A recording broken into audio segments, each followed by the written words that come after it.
Hello guys, तो कैसे हैं आप सभी लोग। स्वागत है आप सभी का लूसीफर एक्सप्लेन चैनल में। तो गाइस, पिछले एक हफ्ते से मेरी तबीयत काफी खराब है, इसी वजह से वीडियो रेगुलर नहीं आ पा रही। और अगर आप लोग को मेरी वॉइस खराब आ रही हो तो 2-4 वीडियो तक मैनेज कर लेना। चलिए स्टार्ट करते हैं। लास्ट एपिसोड में अपन सभी ने देखा था जेयुन बताता है जैकी रियलिटी में एक डॉग है। ये बात सुन के लुओ काई काफी शौक रह गया होता है और कुछ भी नहीं बोल पा रहा होता। लुओ काई को इतना परेशान देख के जेयुन बोलता है मुझे कुछ काम है और मैं यहाँ से जा रहा हूँ। हम देखते हैं लुओ वूमिंग को, जो कि बोलता है लुओ काई क्या तुम मेरे साथ चलोगे, मेरे पास तुम्हारे लिए काफी अच्छी अपॉर्चुनिटी है। लुओ काई उसके पीछे पीछे जाने लगता है और बोलता है आखिर तुम्हारे साथ के पास और क्या अपॉर्चुनिटी हो सकती है। उसके बाद हमें लुओ वूमिंग के रेसिडेंस का सीन दिखाया जाता है। लुओ वूमिंग ने लुओ काई के लिए एक पिल निकाल के दी होती है। लुओ काई बोलता है आखिर ये पिल क्या है, कहीं इसके अंदर पॉइजन तो नहीं। लुओ वूमिंग बोलता है बिल्कुल भी टेंशन मत लो, अगर इसके अंदर पॉइजन होता तो मैं तुम्हें कभी भी नहीं देता, क्योंकि वैसे भी तुम मेरे काफी अच्छे दोस्त हो। एक एनलाइटमेंट पिल है जो कि तुमने शायद से आज से पहले देखी होगी।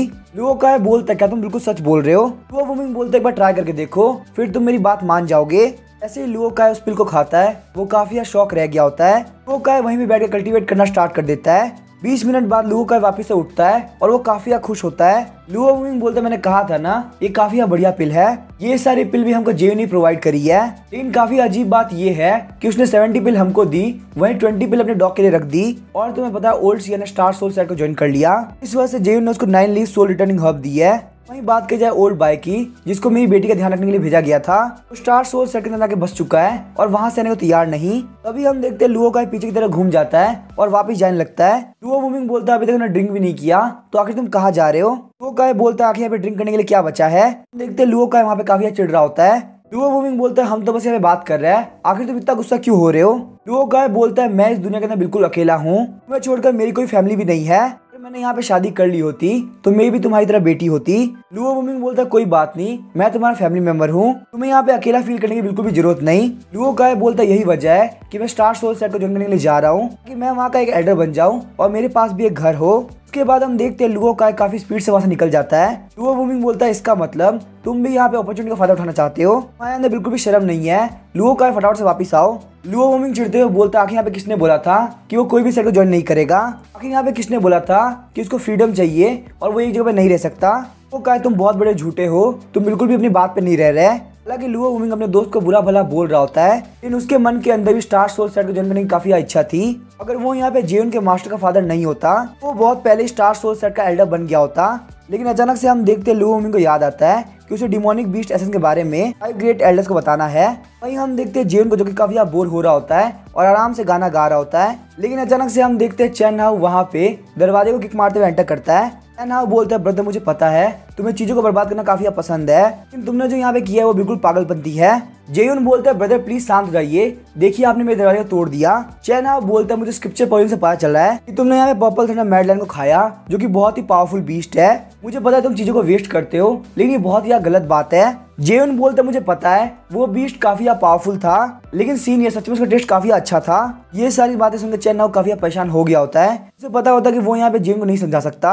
उसके बाद हम देखते हैं चैन हाउ वहाँ चला जाता है। जेयुन बोलता है काफी गलत बात है, सीनियर यहाँ पे आए मेरा दरवाजा तोड़ दिया, और उसके बाद वो इस दरवाजे को ठीक किए बिना चले गए। उसके बाद हम देखते हैं जेयुन वहाँ पे उस दरवाजे को ठीक कर देता है, लेकिन इससे पहले जेयुन वहाँ पे सो पाता दरवाजे को वापस से कोई तोड़ देता है। इस बार यहाँ पे 5th एल्डर चेन सान आए होते हैं। चेन सान बोलता है जेयुन कहीं तुम सोए तो नहीं। जेयुन को पता होता है आखिर यहाँ पे चेन सान क्यों आए हैं। चेन सान को पर्पल थंडर मैड लाइन का एसेंस के 10 ड्रॉप दे देता है। चेन सान काफी स्पीड से 10 ड्रॉप को ले लेता है। चेन सान बोलता है एल्डर जेयुन आपको डिस्टर्ब करने के लिए प्लीज मुझे माफ कर दीजिए, अगर आपको यहाँ पे किसी भी चीज की जरूरत हो तो प्लीज मुझे बोल दीजिएगा।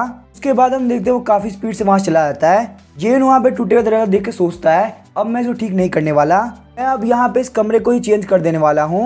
उनको चेंज करने के बाद जेयुन वहाँ पे आराम सो पाता है। नेक्स्ट मॉर्निंग हम देखते हैं जेयुन बोलता है अब टाइम आ चुका है आज के ट्रेजर देखने का। जेयुन जब सिस्टम को ओपन करता है तो वो देखता है वहाँ पे 100 लकड़ियों का एक बंडल होता है, जो कि 10,000 साल पुराने डार्क गॉड ब्लैक ट्री का है। इसके अंदर जो खुशबू निकलती है वो लोगों को काफी शांत कर देती है। अगर आप इसकी खुशबू के अंदर ट्रेनिंग करते हो तो वो आपको डबल इफेक्ट देता है। जेयुन बोलता है काफी कमाल की बात है, ये मुझे सोने में और ज्यादा हेल्प करेगा। हम देखते हैं ग्रेट एल्डर्स को जिन्होंने जेयुन के ऊपर ध्यान रख रखा होता है। वो एल्डर्स बोलते हैं कुछ दिन ऑब्जर्व करने का हमें पता चला है जेयुन के पास में हर मॉर्निंग नए नए ट्रेजर होते हैं। स्टार सोल सेट के अंदर जेयुन ने सुबह सुबह ही अपने डॉग को अंडरवर्ल्ड स्वॉर्ड इंटेंट दे दी थी, और वहीं स्टार एक्सट्रीम सेट के रास्ते में उसने बहुत सारे हाई क्वालिटी के स्पिरिचुअल स्टोन फेंके। वहीं अगर बात की जाए कल की तो उसने पर्पल थंडर मैड लाइन को खाया। इंसिडेंट भी लगभग मॉर्निंग में ही हुआ था। लुओ वूमिंग बोलता है जिस हिसाब से मैं जेन को जानता हूँ, अगर जेन सुबह सुबह ट्रेजर वेस्ट ना करे तो उसको बिल्कुल मजा नहीं आता। बाकी सारे एल्डर्स बोलते तुम्हारी बातें सुनने में काफी ठीक लग रही है। अभी लुओ वूमिंग के पास में काफी अच्छी खुशबू आती है, वहाँ पे थोड़ी देर के लिए बहुत ज्यादा शांत हो गया होता है। ग्रेट एल्डर बोलते ये खुशबू बिल्कुल भी सिंपल नहीं है, ये माइंड को शांत करने वाली फ्रेग्रेंस है जो कि बहुत ही पुरानी लकड़ी से बाहर निकलती है। यहाँ पे इस ट्रेजर का मिलना बिल्कुल इम्पॉसिबल है। अचानक से हम देखते हैं जेन के इस रूम का भी दरवाजा टूट गया होता है। जेन पीछे घूमते हुए काफी चिढ़ता है, बोलता है आखिर तुम लोग को मेरे दरवाजे से क्या दिक्कत है, तुम लोग बार बार क्यों तोड़ देते हो। वहीं हम देखते हैं ग्रेट एल्डर काफी जोर की सांस लेते हुए बोलते हैं सच में ये वही है। जेन जब देखते हैं वहाँ पे लुओ वूमिंग और बाकी सारे एल्डर आ रखे हैं तो काफी शॉक हो गया होता है। जेन बोलता है आखिर आप सारे लोग यहाँ पे क्या कर रहे हो। लुओ चैनचिंग बोलता है आखिर ये लकड़ियाँ कौन से स्पिरिचुअल ट्री की है, के अंदर से काफी अच्छी खुशबू आ रही है जो कि माइंड को काफी शांत करती है। जेन बोलता है ये यहाँ पे 10,000 साल पुराने डार्क गॉड ब्लैक ट्री की है। लुओ चैनचिंग बोलता है अच्छा 10,000 साल पुराने डार्क गॉड ब्लैक ट्री, ये काफी अच्छा स्पिरिचुअल ट्री है। लेकिन अंदर से लुओ चैनचिंग काफी गुस्सा हो गया होता है। जेन आखिर यहाँ पे क्या कर रहा है, ये 10,000 साल पुराना डार्क गॉड ब्लैक ट्री है। जेन बोलता है क्या आप श्योर है कि एक नॉर्मल ट्री है। वही हम देखते हैं जेन सोचता है 10,000 साल पुराना डार्क गॉड ब्लैक ट्री ये उतना भी स्पेशल नहीं है, मेरे पास जो भी लग्जरियस आइटम थे ये उनके मुकाबले कुछ भी नहीं। उनके रिएक्शन से पता चल रहा है कि ये नॉर्मली मिल जाता है। इस तरीके से ये सारे एल्डर मेरी वेल्थ तो काफी कम समझने लगेंगे। लेकिन जेन को नहीं पता होता कि उन सारे ग्रेट एल्डर्स की हालत काफी खराब है। जेन को वहाँ पे हर एक लकड़ी का यूज करता हुआ देख के वो चैनचिंग का दिल टूट रहा होता है, क्योंकि वो सारी लकड़ियाँ काफी धीरे धीरे जल रही होती है। इसलिए जेन वहाँ एक फायर ट्रे लेके आता है। लुओ वूमिंग बोलता है यहाँ पे लगभग 100 लकड़ियाँ है। लुओ चैनचिंग और बाकी सारे एल्डर काफी परेशान हो गए होते हैं। वो लोग बोलते हैं 10,000 साल पुराने डार्क गॉड ब्लैक ट्री का है और ये यहाँ पे ऐसे ही से वेस्ट कर रहा है। सारी लकड़ी को जलाने के बाद में जेन वहाँ पे आराम जाके सो आता है। वो चैनचिंग अंदर से काफी गुस्सा हो रहे होते हैं कि जेन ने यहाँ पे सिर्फ और सिर्फ सोने के लिए 100 इतनी प्रीसियस रियल लकड़ी को वेस्ट कर दिया। लेकिन बाहर से वो वहाँ पे स्माइल कर रहे होते हैं। उसके बाद हम देखते हैं वो सारे ग्रेट एंसेस्टर वहाँ से निकल गए होते हैं। आने के बाद लुओ चैनचिंग काफी जोर जोर चिल्ला रहा होता है। इतना चिल्लाने की वजह से फाइनली उसका गुस्सा शांत हो जाता है। सेकंड ग्रेट एल्डर बोलता है 10,000 साल पुराने डार्क गॉड ब्लैक ट्री की बात छोड़ो, मैंने यहाँ पे 5,000 साल पुराने डार्क गॉड ब्लैक ट्री को भी नहीं देखा। लुओ चैनचिंग बोलता है जहां तक मुझे लगता है वो उस ट्री के कोर से बना हुआ है, खासकर तब जब वो ट्री काफी यंग होगा। लेकिन चलो कोई बात नहीं, हम लोग यहाँ पे कुछ भी नहीं कर सकते। वैसे भी ये सारे ट्रेजर जेन के हैं, वो उनको रखे या वेस्ट करे, इससे हमारा कोई भी लेना नहीं है। मैं यहाँ पे वापस नहीं आने वाला। ये सब देख के मुझे काफी बुरा लग रहा है। ये बहुत अच्छी बात है कि जेन हमारे सेट के अंदर है, लेकिन उसकी वेस्ट करने की आदत मुझे बिल्कुल पसंद नहीं। लुओ वूमिंग बोलता है हम लोग को यहाँ पे ऐसी रिएक्ट करने की जरूरत नहीं। अगर हम लोग जेन को चेंज नहीं कर सकते तो क्यों ना हम लोग अपनी आंखें बंद कर ले। जेन यहाँ पे जो भी चीजें कर रहा है हम उसको आराम से एंजॉय करेंगे। टेंसन बोलता है हाँ ये आइडिया काफी बढ़िया है, मुझे काफी पसंद आया। कई सारे ग्रेट एल्डर मान गए होते हैं, बोलते हैं हमें यहाँ पे एंजॉय करना चाहिए। उसके बाद हम देखते हैं वो लोग जेन के गार्डन के अंदर बैठ के मेडिटेट करने लगते हैं। 1 घंटे बाद जेन उठता है और बोलता है यहाँ पे काफी मजा आ गया, मैंने आज से पहले इतनी अच्छी नींद कभी नहीं ली, साथ ही मैंने यहाँ पे पूरी 100 लकड़ी को वेस्ट कर दिया। वही हम देखते हैं आज का टास्क कंप्लीट करने की वजह से जेन को रिवॉर्ड के तौर पे 200 सेम लकड़ियां मिल जाती है। जेन बोलता है सिस्टम आखिर क्या फालतू सा रिवॉर्ड है, तुम मेरे साथ यहाँ पे कोई मजाक कर रहे हो क्या। जेन को काफी गुस्सा आ गया होता है क्योंकि उसे वहाँ वही लकड़ियां मिली होती है। जेन बोलता है ग्रेट एल्डर ने भी यहाँ पे इन लकड़ियों की वैल्यू नहीं करी थी, तुम यहाँ पे मेरी वेल्थ की वैल्यू काफी घटा रहे हो। जेन सोचता है वो यहाँ पे इन सारी लकड़ी को फेंक देगा, लेकिन जैसे ही वो वहाँ बाहर निकलता है वो देखते हैं कि सारे ग्रेट एल्डर वहाँ पे कल्टीवेट कर रहे हैं। जेन बोलता है ग्रेट एल्डर्स आखिर आप लोग यहाँ पे क्या कर रहे हो। लुओ चैनचिंग बोलता है एक ट्रू कल्टीवेटर कहीं भी कल्टीवेट कर लेता है, रियलिटी में वही बंदा हाईएस्ट कल्टीवेशन तो पहुंच पाएगा जिसको हर जगह कल्टीवेशन करना आता हो। लुओ वूमिंग लुओ चैनचिंग को थम्स अप देता है कि आपने यहाँ पे काफी अच्छी बात कही है। जेन के दिमाग में प्लान आता है कि वो यहाँ पे ग्रेट एंसेस्टर की हेल्प से सारी लकड़ी को वेस्ट करेगा। उसके बाद जेन वहाँ पे लुओ चैनचिंग के सामने सारी लकड़ी को फेंक देता है, काफी स्पीड से अपने रूम के अंदर चला जाता है। ये देख के वो सारे एंसेस्टर काफी शॉक हो गए होते हैं। लुओ चैनचिंग को वहाँ पे काफी भिखारी की तरह फील हो रहा होता है। जेन यहाँ पे 200 लकड़ी को ऐसे पटक के चला गया। जेन यहाँ पे करना क्या चाहता है, तभी हम देखते हैं लुओ वूमिंग बोलता है ग्रेट एल्डर क्या आपको याद है आखिर आपने जेन के सामने क्या बोला था। ने कहा था ये सारी लकड़ियाँ ठीक है पर उतनी स्पेशल नहीं है। इस सुनने के साथ ही जेन का एक्सप्रेशन काफी चेंज हो गया था। चैनचिंग को भी याद आता है कि उसने सच में जेन से ऐसा बोला था। लुओ चैनचिंग काफी शौक होता है, बोलता है कहीं ऐसा तो नहीं। जेन को लग रहा हो कि ये लकड़ियाँ काफी लो ग्रेड की है। जेन को लगा कि शायद से ये कचरा है और उसने बाहर ये फेंक दिया। वो चैनचिंग को समझ में नहीं आ रहा होता, इसलिए वो जेन से पूछता है जेन क्या हम इन लकड़ी को रख ले। जेन बोलता है ग्रेट एल्डर प्लीज आप इसको रख लीजिए, अगर मैं यहाँ पे इसको यूज करता हूँ तो ये मेरी वैल्यू काफी घटाएगा। ये सुन के लुओ चैनचिंग काफी खुश हो गया था और बोलता है चलो फटाफट हम लोग वापस चलते हैं। केव माउंटेन में आने के बाद हर किसी को वहाँ 20-20 लकड़ियाँ मिली होती है। लुओ वूमिंग बोलता है ग्रेट एल्डर आखिर मेरा शेयर कहाँ है, मैंने भी यहाँ पे काफी मेहनत करी है। लुओ चैनचिंग बोलता है लुओ वूमिंग तुम्हें यहाँ पे कुछ भी नहीं मिलने वाला, चलो फटाफट से बाहर निकल जाओ। लुओ वूमिंग बोलता है मैंने भी यहाँ पे सेम मेहनत करी थी लेकिन मुझे आखिर 10 लकड़ियाँ भी क्यों नहीं मिली। तभी हम देखते हैं चैन सान अपने पास से एक भिखारी का आउटफिट बाहर निकालता है। वो बोलता है ब्रदर क्यों ना हम लोग भिखारी बन जाए, हम लोग जेन के घर के पास सुबह सुबह जाके बैठ जाएंगे और जो भी कचरा वो फेंकेगा उसको हम जाके ले लेंगे। ये सुनने में काफी अजीब लगे, लेकिन अगर भिखारी बनने में इतने सारे ट्रेजर मिलेंगे तो मुझे इसमें कोई भी दिक्कत नहीं है। बाकी सारे एल्डर भी बोल रहे होते हैं जेन के सामने भिखारी बनना अमीर बनने का सबसे अच्छा तरीका है। लुओ चैनचिंग जानता था कि वो सारे लोग इसीलिए भिखारी बनना चाहते हैं कि जेन यहाँ पे ट्रेजर को वेस्ट ना करे। लुओ चैनचिंग बोलता है लुओ वुमिंग मैं जानता तुम खिड़की के बाहर हो, ये बात तो पता ही होगी कि जेन का हेवनली लॉर्ड बैटलफील्ड के जा रहा है, तुम यहाँ पे ध्यान रखना कि जेन को एक खरोच भी ना आ पाए। लुओ वुमिंग बोलता है बिल्कुल भी टेंशन मत लीजिए, मैं इस बात का पूरा ध्यान रखूंगा। नेक्स्ट डे हम देखते हैं जेन उठता है और अपने सिस्टम को चेक करता है। जेन को वहाँ पे सेकंड क्लास के 9th रैंक अर्थ प्रिजन तलिस्मान के 10,000 सेट मिले होते हैं। इसकी हेल्प से जेन एनिमीज को अर्थ प्रिजन में ट्रैप कर सकता है। जेन सोचता है ये रिवॉर्ड सुनकर काफी बढ़िया लग रहा है, पक्का से कल वाले रिवॉर्ड से काफी बढ़िया है, मुझे लगता है मुझे इसको वेस्ट नहीं करना चाहिए, ये मेरे हेवनली लॉर्ड बैटलफील्ड में काफी काम आ सकता है। हम देखते हैं लुओ चैनचिंग को जो कि जेन के घर के बाहर आ गया होता है। लुओ चैनचिंग सोचता है ये बच्चा यहाँ पे हेवनली लॉर्ड बैटलफील्ड में जाने वाला है, अगर मेरी किस्मत अच्छी रही तो मुझे थोड़ा बहुत कुछ मिल जाएगा। इस टाइम यहाँ पे लुओ चैनचिंग ने बाकी के 4 ग्रेट एल्डर को नहीं बताया था। वैसे भी यहाँ पे जेन के सामने भिखारी बनना काफी शर्म की बात होगी, तो वो यहाँ पे बाकी सारे ग्रेट एल्डर को ये शर्म का काम नहीं करने देगा। सारी बेइज्जती को वो अपने सर पे लेना चाहता है। लेकिन तभी वहाँ पे लुओ चैनचिंग देखता है कि वहाँ पे सेकंड ग्रेट एल्डर भी है, यहाँ तक कि सेकंड ग्रेट एल्डर के पास में कटोरा भी होता है जिससे वो जेन से भीख मांग सके। लुओ चैनचिंग बोलता है सेकंड ब्रदर तुम यहाँ पे भिखारी बनने के लेवल को काफी हाई लेके जा रहे हो, तुम्हारे लेवल को मैच करना काफी मुश्किल है, मैं यहाँ पे कोई भी कटोरा लेके नहीं आया। सेकंड ग्रेट एल्डर बोलता है बिग ब्रदर यहाँ पे हम एक काम कर सकते हैं, अगर हमको आज कुछ मिलता है तो हम आधा आधा बांट लेंगे। लुओ चैनचिंग बोलता है सेकंड ब्रदर तुम सच में काफी अच्छे इंसान हो। तभी हम देखते हैं लुओ चैनचिंग बोलता है वो देखो दूर से वहाँ पे शायद से थर्ड ब्रदर खड़ा है। हम देखते हैं थर्ड ब्रदर के हाथ में भी एक टूटा हुआ कटोरा होता है। बोलता है बिग ब्रदर अगर मैं आप लोग को ज्वाइन करूँ तो इसमें कोई दिक्कत तो नहीं है ना। तो सारे लोग एक दूसरे को देख के काफी एम्बेरस हो गए होते हैं। अभी वो लोग एक दूसरे को देख रहे होते हैं, तभी हमें वहाँ पे एक लड़की का पैर दिखाया जाता है। लड़की के पैर को देखने के बाद उन तीनों को ही नाक से खून आने लगता है।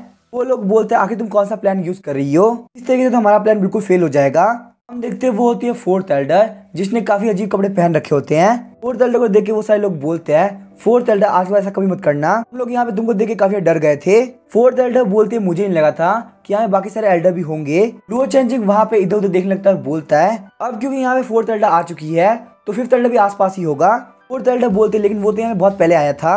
वही हम देखते हैं फिफ्थ एल्डर चैन सान को वहाँ पे गार्डन के अंदर होता है, वो वहाँ पे बहुत ही पहले आ गया होता है, तो वहाँ पे बाकी सारे लोग के मुकाबले प्रोफेशनल भिखारी लग रहा होता है। वो चैनचिंग बोलता है फिफ्थ एल्डर आखिर तुम इस लेवल तक क्यों चले गए, यहाँ पे हम सारे लोग सिर्फ और सिर्फ भीख मांग रहे हैं। वही हम देखते हैं लुओ वुमिंग को जो कि उस तरफ आ रहा होता है। लुओ वुमिंग बोलता है मुझे यहाँ पे जेन के उठने से पहले जाना होगा ताकि यहाँ पे मेरा थोड़ा फायदा हो सके।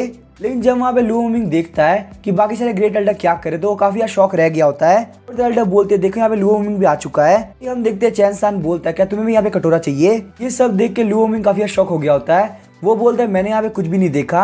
वो काफी स्पीड से वापस जाने लगता है। तो भरोसा नहीं हो रहा होता कि ये वही ग्रेट एल्डर्स है जो कि अपने प्राइड में रहा करते थे। जैसे ही वहाँ पे जेन गेट खोलता है वो काफी शौक रह गया होता है। उसके सामने वहाँ पे ग्रेट एल्डर्स लाइन से भिखारी बन के बैठे होते हैं। सभी के हाथ में टूटा हुआ कटोरा होता है। जेन सोच रहा था आखिर यहाँ पे ये सारे ग्रेट एल्डर क्या कर रहे हैं, ये लोग यहाँ पे टेस्ट करना चाहते हैं कि आखिर मेरा दिमाग किस तरह से काम करता है। लगता है यहाँ पे सारे ग्रेट एल्डर चाहते हैं कि मैं उनमें से एक को चूज करूं, लेकिन यहाँ पे कौन भिखारी की बेस्ट एक्टिंग कर रहा है। जेन वहाँ पे एक एक करके सारे ग्रेट एल्डर को देखता है, सारे लोग को देखने के बाद डिसाइड करता है कि आखिर वो यहाँ पे किसको चूज करेगा।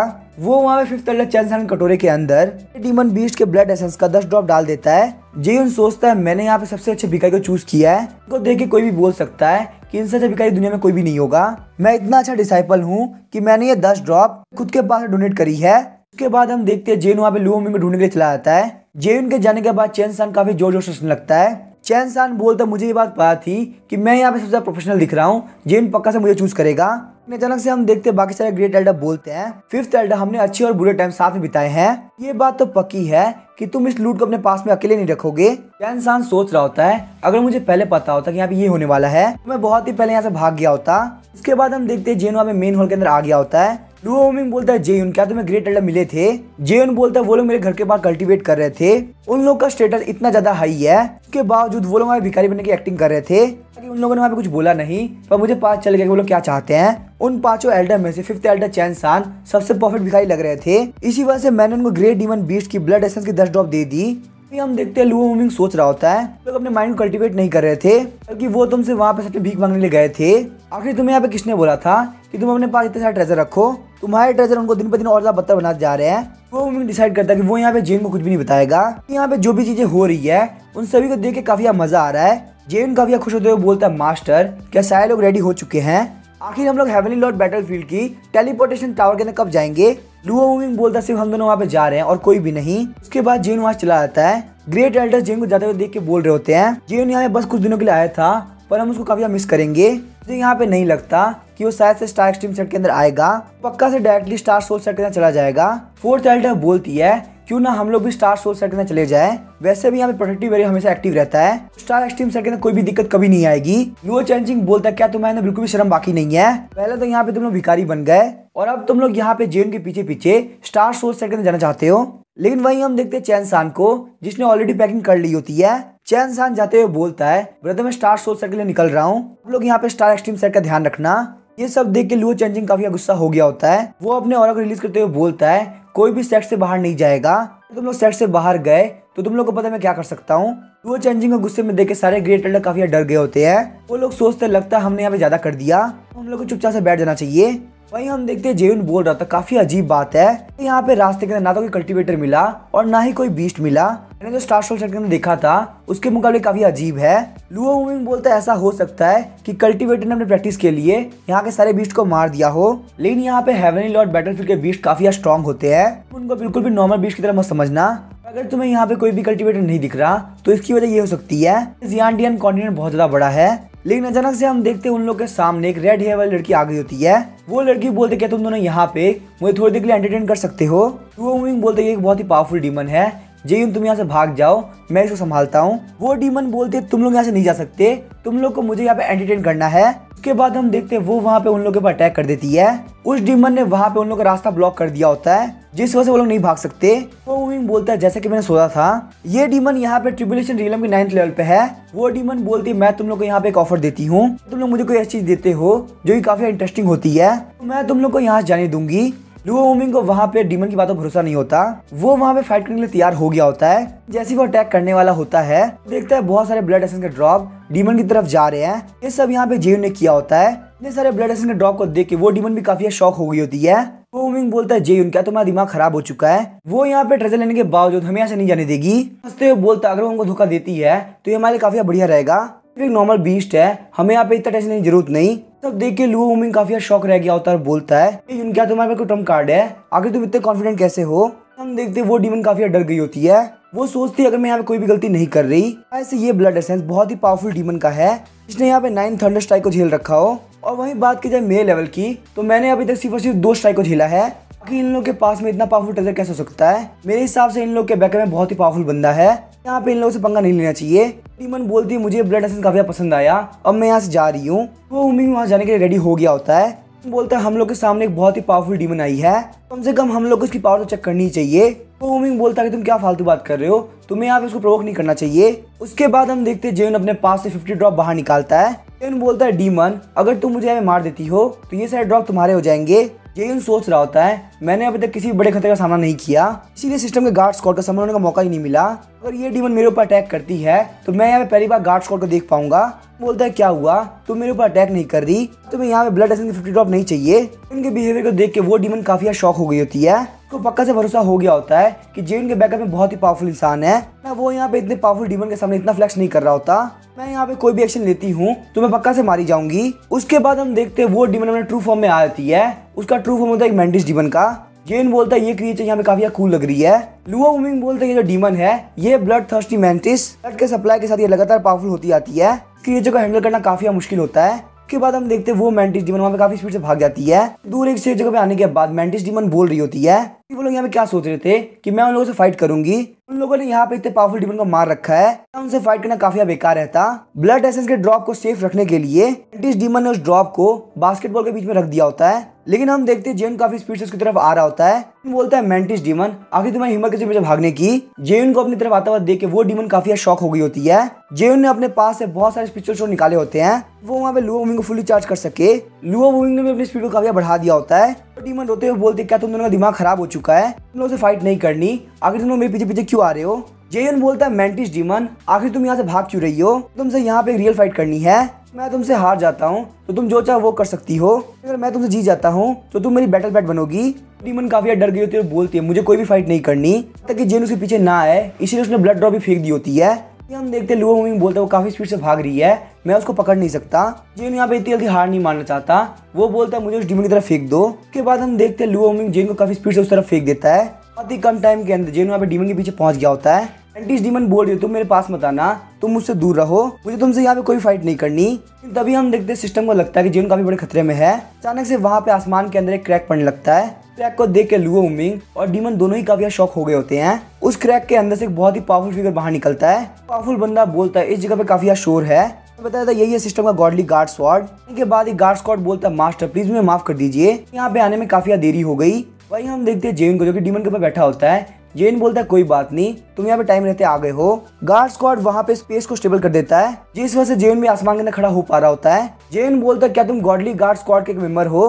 वो गार्ड स्क्वाड बोलता है अभी आपके पास जितना बड़ा खतरा है उसके हिसाब से मैं अकेला काफी हूँ। हमारी जो गार्ड स्क्वाड है उसके अंदर हजारों लोग हैं, अगर आगे पर बहुत बड़ा खतरा होता तो हम सारे लोग स्पेस को क्रैक करके आ जाते। उसके बाद हम देखते हैं गार्ड स्क्वाड मेंटिस डीमन की तरफ देखते हुए बोलता है मास्टर क्या आप चाहते हैं कि मैं इस डीमन को मार दूं? मेंटिस डीमन बोलती है प्लीज मुझे माफ कर दो, मुझसे बहुत बड़ी गलती हो गई, आज के बाद तो मैं मास्टर के सामने कभी नहीं आऊंगी। लेकिन सोचता है उसे यहाँ पे डीमन को नहीं मारना चाहिए। बोलता है गार्ड स्क्वाड तुम यहाँ जा सकते हो, अभी के लिए मुझे कोई भी दिक्कत नहीं है, लेकिन अगर ये मुझे खतरा बताना ट्राई करेगी तो तुम प्लीज वापस आना। स्क्वाड बोलता है आपको सर्व करना मेरे लिए काफी इज्जत की बात है कि मास्टर फिर मैं यहाँ चलता हूँ। उसके बाद जेन डीमन की तरफ देखता है और बोलता है अब तुम्हारे सामने दो चॉइसेस है, फिर तुम मेरी बैटल पैट बन जाओ या फिर मैं तुम्हें मार दूंगा। हम देखते हैं डीमन अपने घुटनों पे आते हुए बोलती है मास्टर आज से मैं आपका हर एक कमांड मानूंगी। अचानक से हम देखते हैं जेन के सामने कॉन्ट्रैक्ट आ जाता है। कॉन्ट्रैक्ट के ऊपर जो भी लिखा होता है वो जेन को बिल्कुल भी समझ में नहीं आ रहा होता। वो हुमिंग बोलता है ये है हेवनली लॉर्ड ब्लड कॉन्ट्रैक्ट, तुम अपने ब्लड को इस कॉन्ट्रैक्ट के ऊपर डालते हो तो ये डीमन पूरी तुम्हारे कंट्रोल में हो जाएगी। हम देखते हैं मेंटिस डीमन को देखते हुए जेन अपनी उंगलियों को काट लेता है और उस कॉन्ट्रैक्ट के ऊपर अपना ब्लड ड्रॉप लगा देता है। बोलता है मेरे पास एक बैटल पैट आ गया, ये तो काफी कमाल की बात है। ब्लड को ऑब्जर्व करने के बाद हेवनली लॉर्ड ब्लड कॉन्ट्रैक्ट काम करना स्टार्ट कर देता है। हम देखते हैं मेंटिस डीमन को काफी दिक्कत हो रही होती है, पूरी बॉडी वहाँ पे कांप रही होती है, लेकिन थोड़ी देर बाद हम देखते हैं वो कॉन्ट्रैक्ट सक्सेसफुली हो जाता है। जेन मेंटिस डीमन के पास आते हुए बोलता है आज से मैं तुम्हारा मास्टर हूँ, नाम है वांग जेयुन। जेयुन के मुंह से ये बात सुनने के बाद वो डीमन काफी शर्मा रही होती है। उसके बाद हम देखते हैं लुओ हुमिंग और जेयुन दोनों ही मेंटिस डीमन के ऊपर बैठ गए होते हैं। तो हुमिंग बोलता है मैं ये बात तो जानता हूँ कि तुम हायर रियल्म से आते हो। जेयुन आखिर तुम रियलिटी में हो कौन? इन बोलता है मुझे नहीं पता कि आखिर मैं आपको कैसे एक्सप्लेन करूं। इन मास्टर आपको बस इतना जानने की जरूरत है, मैं मेरी सुप्रीम मास्टर लुओ चैनची को डायरेक्ट डिसाइपल हूँ। लुओ हुमिंग काफी जोर जोर से हंसने लगता है, बोलता है चैनची तुमने यहाँ पे काफी अच्छा काम किया, डायरेक्ट डिसाइपल सच में काफी काम का है। ये देख के जेन सोच रहा होता है लगता है मास्टर के फादर कोई फर्क नहीं पड़ता कि मेरी रियल आइडेंटिटी क्या है। शाम होने के साथ ही जेयुन heavenly lord battlefield teleportation tower में पहुंच गया होता है। इस टावर के पास में बहुत सारे कल्टीवेटर होते हैं। लुओ हुमिंग बोलता है भले हेवनली लॉर्ड बैटलफील्ड काफी खतरनाक जगह है, लेकिन हर एक रियलम के हिसाब से यहाँ पे इंडिपेंडेंट स्पेस है, वैसे बहुत सारे लोग इस बैटलफील्ड में जाते हैं ताकि उन लोगों को बहुत सारी अपॉर्चुनिटी और रिसोर्सेज मिल सके। जेन सोचता वैसे मेरी पावर काफी अच्छी है, मैंने सेम रियल के 200 लोगों को हरा दिया था, लेकिन क्या फिर भी बैटलफील्ड के अंदर गार्ड स्क्वाड में प्रेयर करने के लिए आ सकता है? हम बोलता है आपको बिल्कुल भी टेंशन लेने की जरूरत नहीं, गार्ड स्क्वाड के ऊपर बैटलफील्ड के कोई भी लॉ नहीं लगते तो वो इजीली वहाँ पे आ सकता है। ये सुन के जेन काफी खुश होता है, सोचता है ये सिस्टम सच में काफी कमाल का है, यहाँ पे आप बहुत इजीली एक्सप्लोर कर सकता हूँ। बोलता है मैं यहाँ पे अकेले जाने वाला हूँ, मुझे किसी और की जरूरत नहीं है। इस डीमन तुम एक काम करो, तुम मास्टर को वापस सेट करना छोड़ दो। वही हम देखते हैं लुओ हुमिंग काफी खुश होता है और सोच रहा होता है टेल्डो को ये बात बताने में काफी मजा आएगा कि एक ऐसी डीमन जिसने 2 थंडर स्ट्राइक को झेल रखा हो हमारे सेट को ज्वाइन कर रही है। फ्यूचर के अंदर हमारा सेट बहुत ज्यादा आगे बढ़ने वाला है। उसके बाद हम देखते हैं जेन वहाँ पे हेवनली लॉर्ड बैटलफील्ड के अंदर एंटर कर गया होता है। हालांकि जेन ने जैसे सोचा था उसके मुकाबले हेवनली लॉर्ड बैटलफील्ड काफी अलग है। हम देखते हैं जेन को पेड़ के ऊपर से आवाज आती है ब्रदर क्या तुम यहाँ पहली बार हेवनली लॉर्ड बैटलफील्ड के अंदर आए हो? जेन बोलता है हाँ मैं हेवनली लॉर्ड बैटलफील्ड के अंदर पहली बार आया हूँ। तभी हम देखते हैं पेड़ के ऊपर से एक मोटा बंदा उतरता है, बोलता है बंदे का नाम होता है लीफे। लीफे बोलता है ब्रदर आप यहाँ पे पहली बार आए हो, आपको हेवनली लॉर्ड बैटलफील्ड के बारे में कुछ भी नहीं पता होगा, मैं यहाँ पे आपको गाइड कर सकता हूँ, मैं हेवनली लॉर्ड बैटलफील्ड के अंदर काफी बार आ चुका हूँ। जेन बोलता है मैं यहाँ पे की एक्टिवेशन रीजन के पीक पे हूँ। उसके बाद हम देखते हैं वो दोनों एक दूसरे की तरफ देखते हैं और एक दूसरे से फिस्ट मिलाते हुए टीम अप कर लेते हैं। लीफेस सोच रहा था तुम सारे क्वेश्चन के आंसर इतने सिंपली दे रहे हो, इसका मतलब पक्का है तुम्हारे पास काफी अच्छा ट्रम्प कार्ड होगा।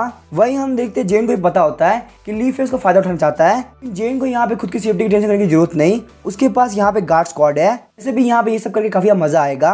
जेन सोचता है इस वर्ल्ड में आने के बाद से ही मैंने आज तक कभी किसी को नहीं मारा, मैंने मानवास के अंदर देखा है हीरो बहुत सारे लोगों को मार देता है। लीफे बोलता है हम दोनों साथ में चलते हैं और जो भी रिसोर्सेज दिखेंगे उसको हम लोग यहाँ 50-50 बांट लेंगे, जेन बोलता है ठीक है, मुझे इसकी तो कोई भी दिक्कत नहीं है। फिर सोच रहा होता है मुझे यहाँ पे जेन को टेस्ट करना होगा, अगर ये बंदा स्ट्रांग निकला तो मैं इससे टीम अप कर लूंगा, लेकिन अगर ये यहाँ पे वीक निकल गया तो जो भी होगा उसके लिए मुझे ब्लेम करने की जरूरत नहीं है। वही हम देखते हैं लीफ है जेन को आयरन बैक रैट के पास लेके आ गया होता है, वो उसकी स्ट्रेंथ को चेक कर सके। वहाँ पे कम से कम 300 रैट्स होते हैं, उनकी स्ट्रेंथ 5th स्टेज से 8th स्टेज तक की एक्टिवेशन रीलम तक होती है। फिर बोलते चलो देखते हैं जेन आखिर तुम यहाँ पे क्या कर पाते हो। उसके बाद हम देखते हैं जेन अपने पास से और प्रिजनर तलिस्मान बाहर निकालता है। यहाँ पे इतने सारे तलिस्मान को देख के लीफ काफी शॉक हो गया होता है। लीफ बोलता है कि तुम्हारे पास इतने सारे तलिस्मान क्या कर रहे हैं, और ये सारे ही तलिस्मान 9th रैंक की 2nd ग्रेड पे है। जेन बोलता है मैं यहाँ पे काम को इजी करना चाहता हूँ, इसीलिए मैंने तलिस्मान को बाहर निकाला है। ये सब देख के लीफ काफी शॉक हो गया होता है। हम देखते हैं आयरन बैक रैट्स को जो कि वहाँ पे काफी मजे कर रहे होते हैं। अचानक से उन लोगों के ऊपर तलिस्मान से अटैक होता है और वहाँ पे काफी बड़े बड़े धमाके हो रहे होते हैं। उसके बाद हम देखते हैं जेन एक एक करके सबको मार देता है। लीफ बोलता है ये यहाँ पे इतनी इजीली रैट्स को मार रहा है, ऐसा लग रहा है जैसे कि यहाँ पे कोई गेम चल रहा हो। इसने यहाँ पे 300 रेयर तलिस्मान वेस्ट कर दिया ताकि वो यहाँ पे रैट्स को मार सके। सारे रैट्स को मारने का जेन बोलता है ब्रदर ली आखिर तुम्हें क्या लगता है, क्या मैं पावरफुल हूँ या नहीं। वही हम देखते हैं लीफ काफी शौक होता है और सोच रहा होता है बंदे ने यहाँ पे फाइट नहीं करी बल्कि वेल्थ का शो ऑफ किया। अगर मैं अपनी फुल स्ट्रेंथ को भी यूज कर लूँ तो ही मैं एक तलिस्मान को झेल नहीं पाऊंगा। उसके बाद हम देखते हैं जेन वहां जाने लगता है, तभी लीफ बोलता है अब तुम यहाँ के डीमन कोर को नहीं लेने वाले, ये काफी वैल्यूबल होते हैं। भले ये सारे रैट मॉन्स्टर काफी लो रैंक के हैं, फिर भी इनका कोर काफी वैल्यूबल है। बोलता है ब्रदर ली क्या आपके पास पैसों की इतनी कमी है, अगर यहाँ पे ऐसी बात है तो आप इन सारे डीमन कोर को रख सकते हो। लीफ सोच रहा था जेन पक्का से एक्टिंग कर रहा है, उसके पास इतने पैसे नहीं हो सकते, उसके पास इतने पैसे होते तो आगे वो हेवनली लॉर्ड बैटलफील्ड में क्यों आता। तुम भी यहाँ पे रिसोर्सेज के लिए आए हो, चलो देखते हैं कि तुम कितनी देर तक एक्टिंग करते हो। उसके बाद हम देखते हैं काफी स्पीड से वहाँ पे एक बंदा आता है, वो बोलता है अगर तुम लोग को मरना नहीं है तो ये सारे डीमन कोर मुझे दे दो। जेन सोचता कि यहाँ पे ये कौन बंदा है जो कि मुझसे चोरी करने का ट्राई कर रहा है, फटाफट से मेरे ऊपर अटैक करो, मैं तुमसे यहाँ पे डील करूंगा। उसके बाद हम देखते हैं जेन उसके बाद बहुत से तलिस्मान से अटैक कर देता है। अटैक करने वाला बंदा काफी शॉक हो गया होता है और बोलता है तुमने यहाँ पे अभी 300 तलिस्मान यूज किया, फिर भी तुम्हारे पास और तलिस्मान कैसे हो सकते हैं। लेकिन इससे पहले वो रिएक्ट कर पाता, वो वहाँ पे फंस चुका था। फिर हम देखते हैं वो बंदा वहाँ बहुत ही मुश्किल से तलिस्मान से बच गया होता है, पर जैसे ही वो जेन की तरफ देखता है जेन के पास में और बहुत सारे तलिस्मान होते हैं। फिर सोच रहा होता है ये तो बहुत अच्छी बात है मैंने जेन को प्रोवोक नहीं किया, वरना यहाँ पे जेन मेरे ऊपर तलिस्मान यूज कर रहा होता। लेकिन हम देखते हैं वो चोर वापस से बच गया होता है, वो बोलता है तलिस्मान यूज करके फाइट करना काफी बेकार है, तुम्हारे अंदर हिम्मत है तो डायरेक्टली फाइट करो। उसके बाद हम देखते हैं जेन अपनी शॉट बाहर निकालता है और बोलता है एक बहुत ही छोटे क्रिएचर हो, तुम्हारी कोई भी हद नहीं कि मैं तुमसे फाइट करूं। फिर सोच रहा होता है मुझे यहाँ पे जेन ने बेवकूफ बना दिया, मुझे लगा था जेन एक बहुत ही भोला वाला इंसान है जिसको बेवकूफ बनाना काफी आसान होगा, लेकिन असलियत में जेन एक बहुत ही रूथलेस इंसान है जिसको कंट्रोल करना बहुत ही ज्यादा मुश्किल है। उसके बाद हम देखते हैं जेन वहाँ पे लीफ को बहुत सा तलिस्मान देता है, बोलता है ब्रदर ली तुम जब भी खतरे में हो तो तुम इस तलिस्मान को यूज कर सकते हो। अपने हाथ में इतने सारे तलिस्मान को देख के लीफ सोच रहा होता है कि जेन यहाँ पे एक्टिंग नहीं कर रहा था, बल्कि जेन सच में बहुत ही अमीर इंसान है। यही वजह कि जेन यहाँ पे डीमन कोर की बिल्कुल वैल्यू नहीं कर रहा, क्योंकि उसके पास बहुत सारे अच्छे ट्रेजर पड़े हुए हैं। जेन सोचता नया दिन होने से पहले सिर्फ 5 घंटे बाकी है और मुझे अभी 9000 तलिस्मान और यूज करने हैं, मुझे यहाँ पे जल्द से जल्द इन सारे तलिस्मान यूज करना होगा। उसके बाद हम देखते हैं जेन और लीफ मिलके सारे तलिस्मान यूज कर लेते हैं। टास्क कंप्लीट होने के साथ ही जेन को वहाँ पे 1000 पॉइंट मिले होते हैं, साथ ही में एक्स्ट्रा रिवॉर्ड के तौर पे 100 एनलाइटमेंट पिल भी मिली होती है। वहाँ पे थक के जमीन में गिर गया होता है। जेन सोचता है इतने सारे तलिस्मान खर्च करके काफी मजा आ गया। लीफ बोलता है जेन तुम्हारा थैंक यू, तुमने मेरी काफी हेल्प करी, मैं अपनी लाइफ के अंदर इतना प्रॉफिट कभी नहीं बनाया था जितना मैंने एक रात के अंदर बना लिया। जहाँ तक मुझे लगता है जेन किसी मेजर सेट का कोर डिसाइपल है, इसी वजह से इसके पास में इतने सारे ट्रेजर है, मुझे यहाँ पे जेन से बिल्कुल पंगा नहीं लेना चाहिए। जेन बोलता है ब्रदर ली तुमने मेरी काफी हेल्प करी, इसीलिए मैं तुम्हें रिवॉर्ड देना चाहता हूँ, यहाँ पे इस एनलाइटमेंट को खा के कल्टिवेट करो, मैं तुम्हें प्रोटेक्ट करूंगा। लीफ उस पिल को देख के सोच रहा होता है कहीं इस पिल के अंदर पॉइजन तो नहीं, लेकिन जेन के पास में बहुत ज्यादा वेल्थ है, मेरे ऊपर कभी एक ट्रेजर से अटैक नहीं करेगा। उसके बाद हम देखते हैं लीफ एनलाइटमेंट को खा लेता है, क्योंकि वैसे भी लीफ को मार के जेन को कुछ भी नहीं मिलने वाला। पहले से ही जेन को मुझे मारना होता तो वो मेरे साथ इतना अच्छा बिहेव नहीं करता, वैसे ही मैं बिल्कुल भी जेन का मैच नहीं हूँ, वो मुझे बहुत इजीली हरा सकता है। लीफ के पिल खाने के साथ ही उसे काफी अजीब सा फील होता है। उसके बाद हम देखते हैं लीफ वहाँ बैठ कर कल्टीवेट करना स्टार्ट कर देता है। लेकिन बोलता है ब्रदर ली तुम बिल्कुल भी टेंशन मत लो, तुम्हारे ऊपर कोई भी खतरा नहीं आएगा। मेन बात तो ये थी अगर जेन को बहुत सारे एनलाइटमेंट पिल नहीं मिली होती तो मैंने बिल्कुल भी ये पिल लीफ को नहीं दी होती। हालांकि मैंने यहाँ बहुत सारी पिल जैकी के लिए बचा के रखी है, लेकिन अगर ये बात जैकी को पता चल जाए तो वो ये पिल खाने से मना कर देगा। 20 मिनट बाद हम देखते हैं लीफ की कल्टीवेशन कंप्लीट हो गई होती है, तो वहाँ पे काफी चिढ़ रहा होता है कि आखिर उसने जेन को शक क्यों किया, उसे बहुत पहले ये पिल खा लेनी चाहिए थी। फिर बोलता है जेन तुमने मेरी काफी हेल्प करी है, फ्यूचर के अंदर मुझे कोई भी मौका मिलेगा तो मैं पक्का से फेयर को लौटाऊंगा। उसके बाद हम देखते हैं जेन पूछता है ब्रदर ली आखिर तुम कौन से वर्ल्ड से आते हो। लीफ बोलता मैं हेवनली फायर रिलम से आया हूँ। इनको वहाँ पे कुछ भी पता नहीं चल रहा होता क्योंकि उसने आज से पहले हेवनली फायर रिलम के बारे में बिल्कुल नहीं सुना था। जेन बोलता है मैं यहाँ पे मिस्टीरियस हेवन रिलम से आया हूँ। लीफ को काफी शर्म आ रही होती है क्योंकि जेन यहाँ पे हेवनली फायर रिलम के बारे में नहीं जानता। लीफ ने पहले सोचा था कि शायद से वो दोनों सेम रिलम से आते हैं, ऐसा होता तो उसके लिए जेयून से बॉन्ड बनाना काफी इजी होता। चलो कोई बात नहीं, लाइफ के अंदर इतने कोइंसिडेंस होना बिल्कुल भी पॉसिबल नहीं है।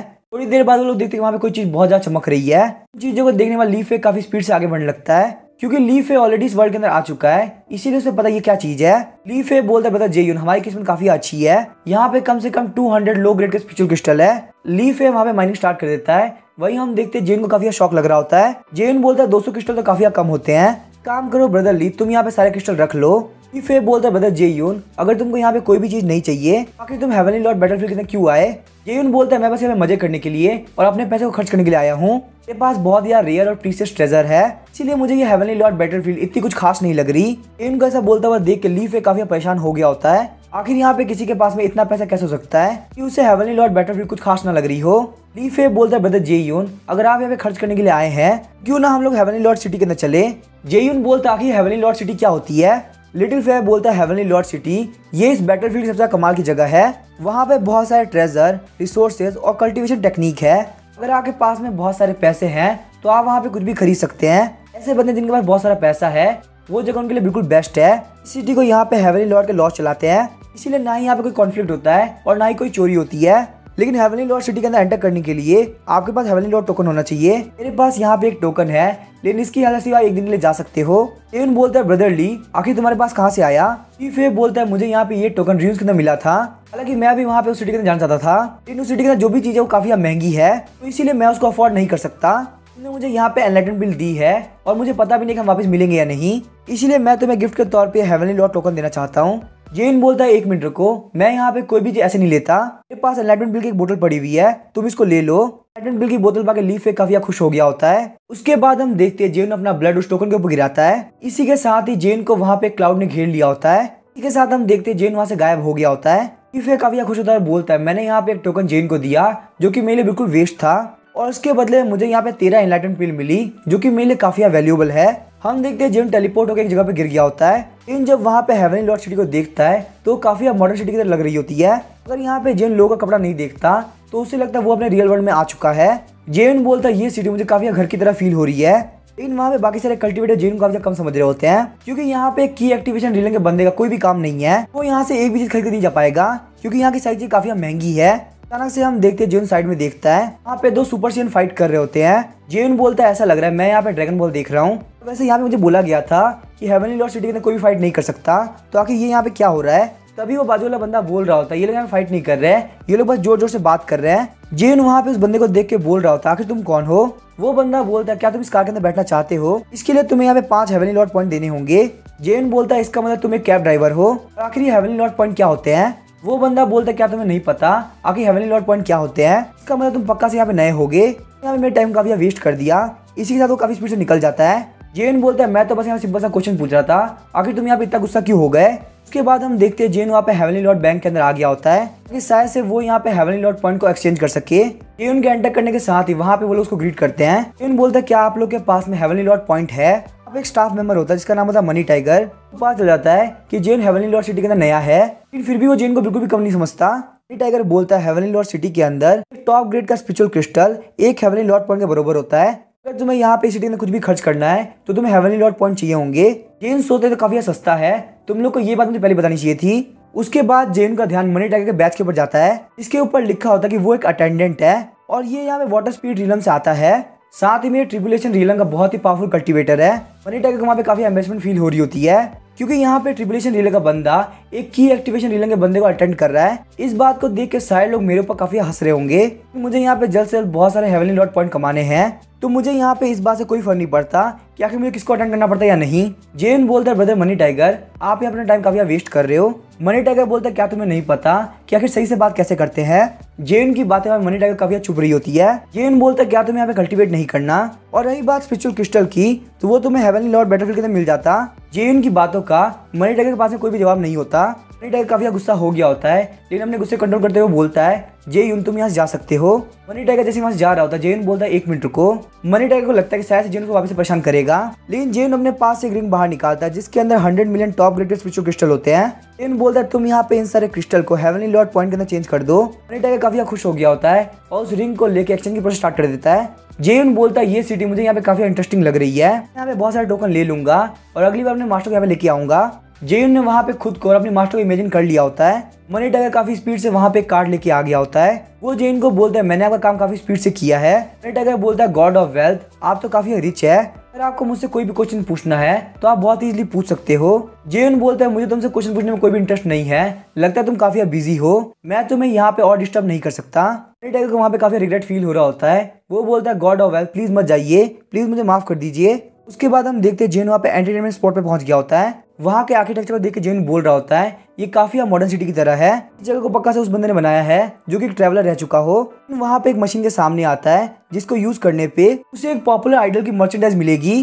जेन काफी खुश होता है, लेकिन जैसे ही वो वहाँ पे उसको यूज करने वाला होता है उसके पीछे एक क्रैक ओपन होता है जो कि उसको अपने अंदर खींच लेता है। जेन के गायब होने के बाद वहाँ पे एक बॉक्स पड़ा होता है जिसके अंदर मर्चेंडाइज होती है। असलियत में यहाँ पे जेवन का हेवनली लॉर्ड टोकन एक्सपायर हो गया होता है, इस वजह से वो वापस से हेवनली लॉर्ड बैटलफील्ड के अंदर आ गया होता है। जेवन काफी चिढ़ गया होता है और बोलता है ये टोकन यहाँ पे एक दिन तक काम करना चाहिए था, फिर कमी ने कहकर तुमने मुझे धोखा दिया, यहाँ पे सिर्फ और सिर्फ आधे दिन तक ही काम किया, यहाँ तक कि मुझे कोई मर्चेंडाइज भी नहीं मिली। तभी जेन को याद आता कि ली फे ने बोला था कि ये टोकन फिर र्यून में मिला था, तो शायद से वहाँ पे र्यून के अंदर जेन को भी टोकन मिल सकता है। रही बात ली फे तुम्हारी, अगर तुम मुझे मिल गए तो ये तुम्हारे लिए बिल्कुल भी अच्छा नहीं होगा। दूसरी तरफ हम देखते हैं ली फे वहाँ पे छींक रहा होता है, उसे बिल्कुल भी नहीं पता होता कि जेन उसको गालियां दे रहा है। तभी हमें स्टार एक्सट्रीम सेट के एंट्रेंस का सीन दिखाया जाता है। वहाँ पे एक एल्डर आया होता है जो कि लगातार वहाँ पे स्टार एक्सट्रीम सेट की 9 स्टार स्वॉर्ड फॉर्मेशन देख रहा होता है। इसे बिल्कुल भी समझ में नहीं आ रहा होता आखिर यहाँ पे स्टार एक्सट्रीम सेट ने इस 9 स्टार स्वॉर्ड फॉर्मेशन एक्टिवेट क्यों कर रखा है। लुओ चेंजिंग वहाँ पे आता है और बोलता है आखिर तुम यहाँ पे क्या कर रहे हो। अभी हम देखते हैं लुओ चेंजिंग को वहाँ पे देख के वो एल्डर कुछ भी नहीं बोल रहा होता, क्योंकि ये एल्डर पिछले 30 सालों से हेवनली लॉर्ड बैटलफील्ड के अंदर था। वहाँ पे उसको अचानक से हेवनली लॉर्ड टोकन मिल गया था। उसने वहाँ पे लगातार हेवनली लॉर्ड सिटी के अंदर 30 साल तक काम किया। 30 साल तक काम करने के बाद वो यहाँ पे 2 डिफेंसिव आर्टिफैक्ट खरीद पाया जो कि यहाँ पे हेवनली लॉर्ड थंडरस्ट्राइक को झेल सकती है। लेकिन जब वो वहाँ पे हेवनली लॉर्ड सिटी से हेवनली लॉर्ड बैटलफील्ड में वापस आया तो उसे पता सिर्फ कुछ सेकंड हुए हैं। वो यहाँ पे अपने ओल्ड फ्रेंड को काफी अजीब बात बताने के लिए आया है, लेकिन ये स्टोरी इतनी ज्यादा अजीब थी कि इसको बिल्कुल भी पता नहीं चला कि आखिर वो इसको लुओ चेंजिंग को कैसे एक्सप्लेन करे। लुओ चेंजिंग बोलता फटाफट से अंदर आ जाओ, बाहर खड़े होने की कोई जरूरत नहीं है। अंदर एंटर करने के साथ ही वो एल्डर पूछता है इस प्रोटेक्टिव एरो को एक्टिवेट रखने के लिए जो तुम क्रिस्टल का यूज करके वो बहुत ज्यादा टॉप ग्रेड के हैं। लुओ चेंजिंग को बोलता है तुम बिल्कुल सही बोल रहे हो, हम लोग यहाँ पे टॉप ग्रेड के स्पेशल क्रिस्टल यूज करते हैं, मुझे पक्का से भरोसा है तुमने आज से पहले ऐसे क्रिस्टल नहीं देखे होंगे, चलो ठीक है मैं तुम्हें कुछ क्रिस्टल दे दूंगा। तभी हम देखते हैं वो एल्डर काफी गुस्सा होता है और लुओ चेंजिंग को पंच मार देता है। वो बोलता है हम लोग वहाँ पे हेवनली लॉर्ड बैटलफील्ड में बहुत सालों तक थे, क्या तुम्हें वहाँ पे इतने सालों के अंदर कोई भी टॉप ग्रेड का स्पेशल क्रिस्टल मिला, यहाँ तक कि लो क्वालिटी के स्पेशल क्रिस्टल मिलना भी बहुत ज्यादा मुश्किल होते हैं, आखिर तुम यहाँ पे टॉप ग्रेड के स्पेशल क्रिस्टल को वेस्ट कैसे कर सकते हो। लुओ चेंजिंग बोलता है इतने सालों बाद मिलने के बावजूद तुम्हें यहाँ पे इतना एग्रेसिव होने की जरूरत नहीं थी। उसके बाद हम देखते हैं वो एल्डर अपने पास से 2 आर्टिफैक्ट बाहर निकालता है। वो बोलता है ये दोनों ही आर्टिफैक्ट बहुत इजीली थंडरस्ट्राइक को झेल सकते हैं, कि हद से मैं यहाँ पे ट्रिपलेशन लेवल के 7th लेवल पे पहुंच पाऊंगा। ये ट्रेजर मुझे कम से कम 3 million top greatest special crystal जीतना पड़ा।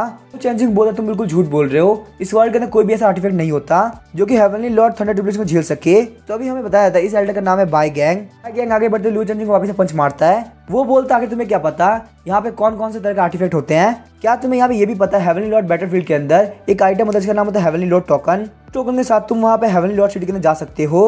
अगर तुम्हारे पास वहाँ पे टॉप ग्रेड के स्पेशल क्रिस्टल है तो तुम वहाँ पे किंग भी बन सकते हो। वहाँ पे तुम्हें ऐसे ऐसे ट्रेजर देखने को मिलेंगे जो कि तुमने कभी सोचे भी नहीं होंगे। वो चेंजिंग बोलता है तुमने यहाँ पे इतने साल हेवनली लॉर्ड सिटी के अंदर बिताए हैं, इसका मतलब वहाँ की नॉर्मल करेंसी टॉप ग्रेड के स्पेशल क्रिस्टल है। बाय गैंग बोलता है तुमने बिल्कुल सही कहा, और अगर तुम्हारे पास टॉप ग्रेड के स्पेशल क्रिस्टल नहीं भी है तुम वहाँ पे काम करके स्पेशल क्रिस्टल कमा सकते हो। मैंने वहाँ पे 3 मिलियन टॉप ग्रेड के स्पेशल क्रिस्टल कमाने के लिए पूरे 30 साल तक काम किया, लेकिन जब मैं उस वर्ल्ड से बाहर आया तो मैंने देखा कि बाहर सिर्फ कुछ ही सेकंड बीते हैं। हेवनली लॉर्ड सिटी के अंदर बाय गैंग ने जितनी मुसीबत देखी थी उस वजह से उसकी आंखों में आंसू आ गए। बाय गैंग की सारी बातें सुन के लुओ चेंजिंग अपने पास से 90 मिलियन टॉप ग्रेड के स्पेशल क्रिस्टल ले लेता है और बोलता है बाय गैंग तुम मेरे साथ चलो, तो यहाँ पे हेवनली लॉर्ड सिटी के अंदर जाके सारे क्रिस्टल को खर्च करेंगे। बाय गैंग बोलते हैं बिल्कुल भी पॉसिबल नहीं है, वहाँ पे एंटर करने के लिए तुम्हारे पास कम से कम हेवनली लॉर्ड टोकन होना चाहिए, बिना हेवनली लॉर्ड टोकन के तुम वहाँ पे बिल्कुल भी एंटर नहीं कर सकते।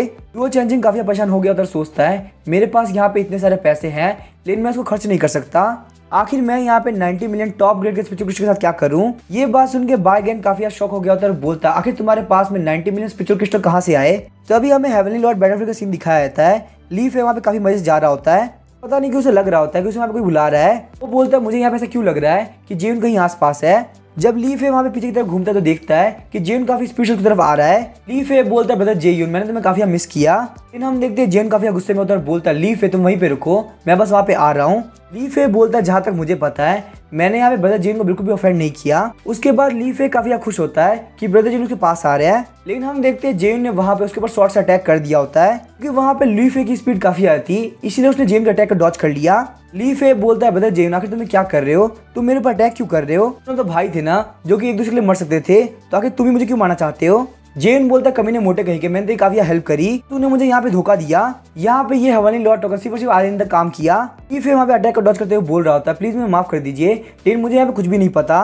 मुझे जब ये टोकन मिला था तब वहाँ पे बहुत सारी डेड बॉडी पड़ी थी। वहाँ पे एक बंदा था जो कि काफी घायल था पर फिर भी वो जिंदा था। ठीक है, हाथ में हेवनली लॉर्ड टोकन था। मैंने वहाँ पे उस बंदे से इन्फॉर्मेशन निकलवाने के लिए बहुत ही अलग अलग काम किए। उसने मुझे वहाँ पे हेवनली लॉर्ड सिटी के बारे में बताया और हेवनली लॉर्ड टोकन भी दिया। अब चाहे उसने मुझे झूठ बोला या फिर सच बोला हो, मैंने आपको वही बात बताई जो कि उसने मुझे बोली थी। ईफे की बातों को सुन के जेन बोलता है ठीक है, मैं तुम्हारी बातों पर भरोसा करता हूँ। ईफे बोलता है ब्रदर जेयून आखिर ये हेवनली लॉर्ड सिटी कैसी है, आपने वहाँ पे आज दिन में क्या किया। जेयून उस बात का आंसर नहीं करता और बोलता है क्या तुम्हारे रियल में टेक्नोलॉजी है। ली फे को हमें बिल्कुल भी नहीं पता होता आखिर टेक्नोलॉजी होती क्या है। जेन बोलता है अगर तुम्हें नहीं पता टेक्नोलॉजी क्या होती है तो मैं तुम्हें एक्सप्लेन भी नहीं कर सकता। मेरी ये बात ध्यान रखना, अगर तुम फ्यूचर के अंदर हेवनली लॉर्ड सिटी के अंदर जाओ अपने साथ में बहुत सारे टॉप ग्रेड के स्पिरिचुअल क्रिस्टल लेके जाना। वहाँ पे करेंसी के तौर पे यही चलती है और ध्यान रहे स्पिरिचुअल क्रिस्टल सिर्फ टॉप ग्रेड के होने चाहिए। अभी हम देखते हैं जेन को पता चलता है कि आज का ट्रेजर से मिल चुका है। आज यहाँ पे जेन को डेथ स्वॉर्ड इंटेंट के 10,000 फ्रेगमेंट मिले होते हैं। जेन सोचता है डेथ स्वॉर्ड इंटेंट अगर यहाँ पे जैकी होता तो सच में काफी मजा आता।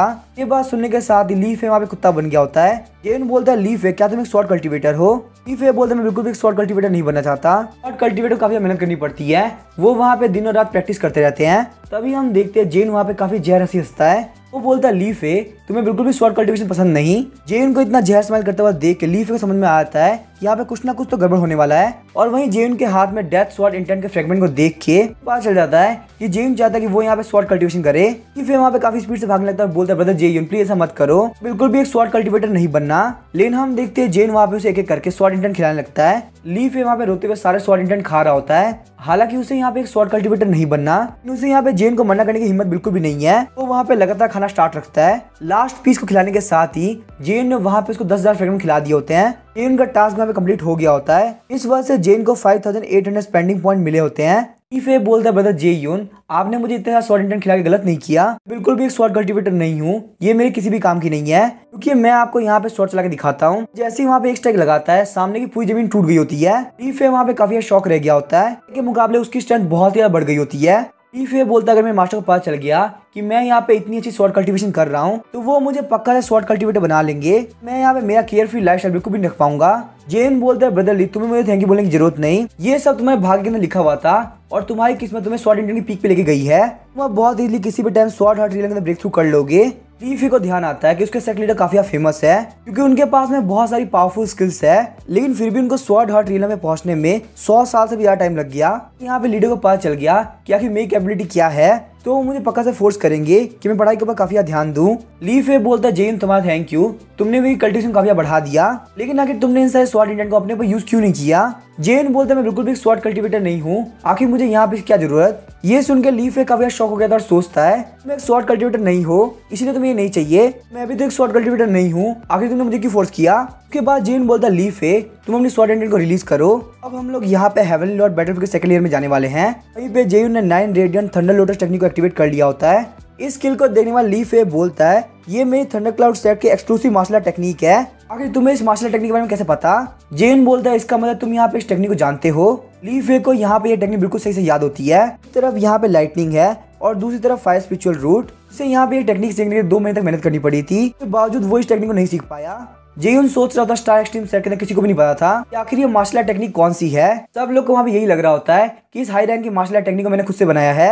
इसका मतलब यहाँ पे सिस्टम के पास में सिर्फ जियानटियान कॉन्टिनेंट का डाटाबेस नहीं है बल्कि अदर वर्ल्ड का डाटाबेस भी है। ये बात पता चलने के साथ जेन वहाँ पे और ज्यादा मोटिवेटेड हो गया होता है। जेन वहाँ पे आगे बढ़ते हुए की एक्टिवेशन रिलम के 100 बीस्ट को मारना चाहता था ताकि वो यहाँ पे सिस्टम के टास्क को बहुत जल्दी कंप्लीट कर सके। उसके बाद हम देखते हैं जेन और लीफे ने सेकंड ईयर के अंदर बहुत सारे रिसोर्स इकट्ठा कर लिए होते हैं। वहाँ पे जैसे ही कोई भी कल्टीवेटर आता उन लोगों की पावर को अनलीश होता हुआ देख के मारे भाग जाता कि वहाँ पे उन दोनों की टेक्निक बहुत ज्यादा पावरफुल होती है। आसपास के कल्टीवेटर को इस तरह से डरता हुआ देख के लीफे काफी अच्छा फील हो रहा होता है। इससे पहले हेवनली लॉर्ड बैटलफील्ड के अंदर बहुत बार आ चुका है, लेकिन लाइफ टाइम में उसने ऐसा कभी एक्सपीरियंस नहीं किया। कोई मेरे खिलाफ यहाँ पे जाता है तो उसको बहुत बड़ी कीमत चुकानी होगी। लीफे बोलता है ब्रदर जेयून आखिर आप वापस से हेवनली लॉर्ड बैटलफील्ड में कब आओगे, टाइम बता दो, मैं उसी के साथ वापस आऊंगा ताकि हम लोग वापस से मिल सके। जेन बोलता है हाँ मैं आऊंगा जरूर, लेकिन मैं जब भी नेक्स्ट टाइम आऊंगा मैं यहाँ पे थर्ड बैटलफील्ड में जाऊंगा। ली फे बोलता है इसका मतलब ब्रदर आप ब्रेक थ्रू करके वापस आने वाले हो, तो आप मर्जिंग स्पीड में पहुंच जाओगे तो आप थर्ड रीजन में जाओगे ना। जेन बोलता है ब्रेक थ्रू, आखिर वो क्या होता है, चाहे मैं यहाँ पे ब्रेक थ्रू ना ही करूँ या फिर मर्जिंग स्पीड के पीक पे पहुंच जाऊँ, मुझे से कोई फर्क नहीं पड़ता, पक्का थर्ड रीजन के अंदर जाऊंगा। चलो हम लोग यहाँ पे इस बारे में बात नहीं करते हैं, मेरे सामने बहुत सारे बीस्ट आ रहे हैं, जो भी बीस्ट यहाँ पे की एक्टिवेशन लेंगे पीक पे है उन सभी को मैं संभालूंगा, बाकी सारे बीस्ट को तुम संभाल सकते हो।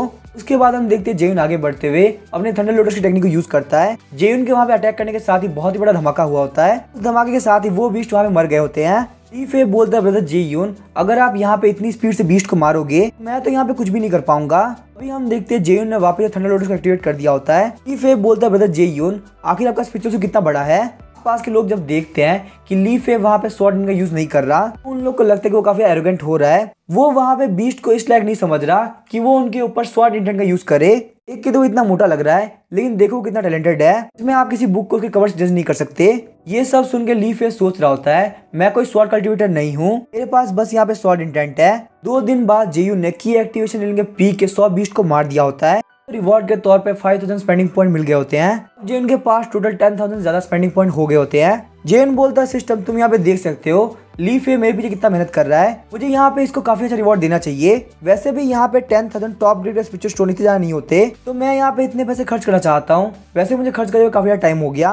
सिस्टम बोलता है इस बंदे के पास में काफी अच्छा स्वॉर्ड इंटेंट है, तो इसको यहाँ पे 10,000 स्पिरिचुअल स्टोन देना काफी बढ़िया रहेगा। ली फे बोलता है ब्रदर जेयुन मैं यहाँ पे हेवनली लॉर्ड बैटलफील्ड के अंदर 2 महीने से हूँ, मेरे सेट के रूल के हिसाब से अब मुझे वापस से हेवनली फायर रियल्म में जाना होगा। जेयुन बोलता है क्या तुम्हारा सेट यहाँ पे तुम्हारे ऊपर रेगुलेशन लगाता है, ये तो काफी अजीब बात है। ली फे बोलता है अगर यहाँ पे कोई बंदा 2 महीने बाद वापस नहीं आता ये मान लिया जाता कि वो मर चुका है। हमारे रियलम के अंदर वहाँ पे सारे सेट के लगभग सेम रूल है। जेन बोलता है ली फे पिछले कुछ दिनों में तुमने काफी मेहनत करी, यहाँ पे ये 10,000 स्पिरिचुअल स्टोन ले लो, ये तुम्हारे काफी काम आएगा, अगर हमारी किस्मत रही तो हम पक्का से वापस मिलेंगे। ली फे बोलते हैं ब्रदर जेयुन आपने मेरी काफी हेल्प करी, थैंक यू, मैं चाहूंगा कि किस्मत हमको वापस इस वर्ल्ड के अंदर मिलाए। इनको काफी बुरा लग रहा होता है इतने टाइम तक साथ में ट्रेवल करने के बाद अब यहाँ पे ली फे के साथ नहीं है। इतना खर्च करने की वजह से जेन को वापस रिवॉर्ड के तौर पे डेथ स्वॉर्ड इंटेंट के 10,000 फ्रेगमेंट मिले होते हैं। जेन बोलता है तुम मुझे यहाँ पे डेथ स्वॉर्ड इंटेंट क्यों दे रहे हो, अब यहाँ पे ली फे जा चुका है, मैं इसको कहाँ खर्च करूंगा, वैसे भी इसको खर्च करने में मुझे कोई रिवॉर्ड भी नहीं मिलने वाला, शायद से मुझे यहाँ पे इस स्वॉर्ड इंटेंट को खुद से यूज करना होगा। उसके बाद हम देखते हैं जेन वहाँ पे कल्टीवेट करना स्टार्ट कर देता है। लगभग 100 मीटर दूर हम देखते हैं वहाँ पे बहुत सारे कल्टीवेटर होते हैं, क्योंकि यहाँ पे स्वॉर्ड इंटेंट वाला ली फे जा चुका है, इसीलिए वो लोग सोचते हैं कि जेन को हराना काफी इजी होगा। वैसे भी जेन अपने स्पिरिचुअल लेने को काफी दिनों से यूज कर रहा है, वो काफी वीक हो चुका होगा।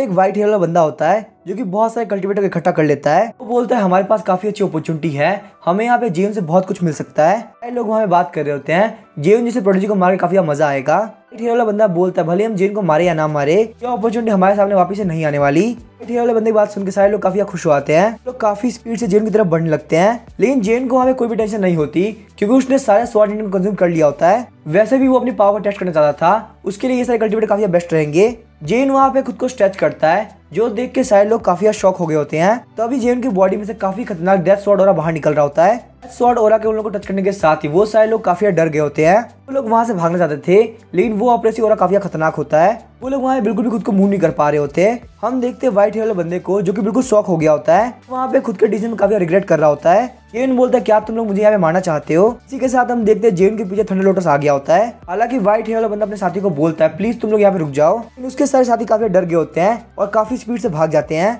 जेन बोलता है तुम सारे लोग के भागने के लिए बहुत ज्यादा लेट हो चुका है। उसके बाद हम देखते हैं थंडर लोटस वहाँ पे सारे लोग के ऊपर अटैक करता है। जेन वहाँ पे उन सारे लोग के सामने गॉड की तरह लग रहा होता है। वहाँ पे ग्राउंड के ऊपर इतनी सारी बॉडीज को देख के जेन को बिल्कुल बुरा नहीं लग रहा होता। भले जेन को यहाँ पे खर्च करना काफी पसंद है, लेकिन वो कोई सेंट नहीं है कि चाहे उसके ऊपर कोई भी अटैक करे और वो उसको इतनी इजीली छोड़ देगा।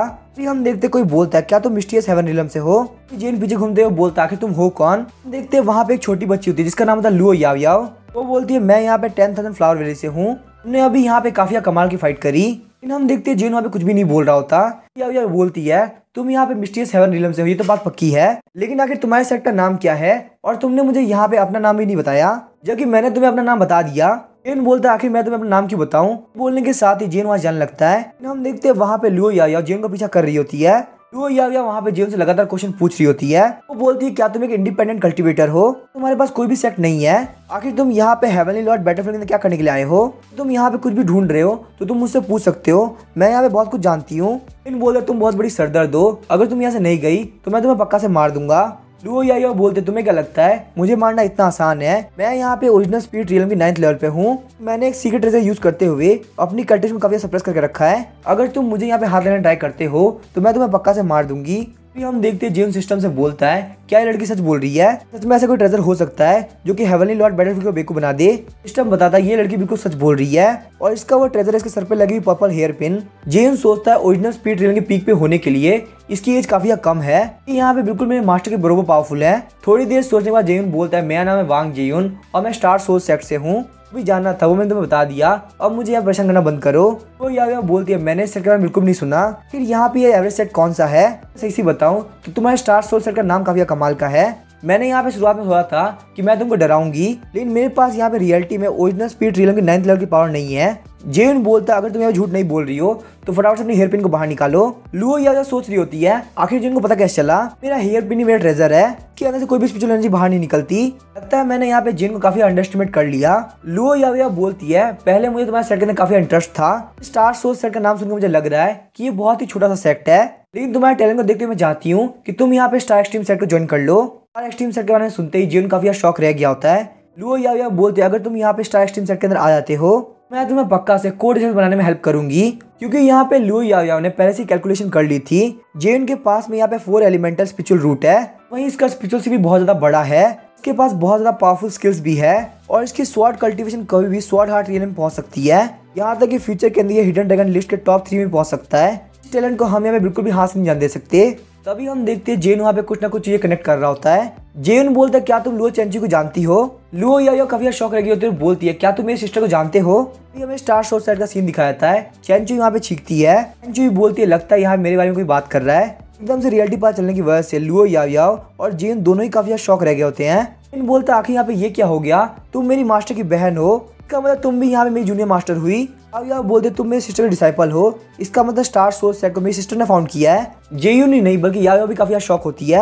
10 मिनट तक जेन वहाँ पे सारी चीज समझाता है। याविया बोलती है आखिर कोई मेरी सिस्टर का डायरेक्ट डिसाइपल कैसे बन सकता है, वहीं तुम स्टार एक्सट्रीम सेट के core disciple 6th great Elder भी हो। अब मुझे यहाँ पे समझ में नहीं आ रहा आखिर मैं तुमको जूनियर बोलूं या फिर ग्रेट एल्डर जेयून बोलूं। जेयून हंसते हुए बोलता चलो एक काम करते हैं, तो मैं जूनियर मास्टर बोलता हूँ और तुम मुझे एल्डर जेयून बोलो। अब याविया बोलती है मुझे यहाँ पे ये नहीं करना। उसके बाद हम देखते हैं जेन यहाँ पे याविया का गाल खींचने लगता है। याविया को इतना गुस्सा होता हुए देख के जेन काफी मजा आ रहा होता है। जेन सोचता है फर्स्ट मीटिंग के अंदर आखिर में अपने जूनियर मास्टर को क्या गिफ्ट दूं। यहाँ पे स्पिरिचुअल स्टोन काफी ओल्ड फैशन हो चुके हैं, एनलाइटमेंट के लिए काफी अच्छा ऑप्शन हो सकती है, लेकिन फिर भी वो ऐसा होगा कि मैं यहाँ पे इनको कैंडी दे रहा हूँ, मैं इनको यहाँ पे gold and silkworm star shining stone दे दूं या फिर 9 लीफ सोल रिटर्निंग हर्ब, या फिर मैं इनको यहाँ पे पर्पल थंडर मैड लाइन का ब्लड एसेंस भी दे सकता हूँ। इतने सारे ट्रेजर में कंफ्यूज होने के बाद जेन बोलता है जूनियर मास्टर क्या आप एक बॉडी कल्टीवेटर है। अब यह काफी शौक हो गया, बोलती है हाँ मैं एक बॉडी कल्टीवेटर हूँ। तुम्हें कैसे पता चला।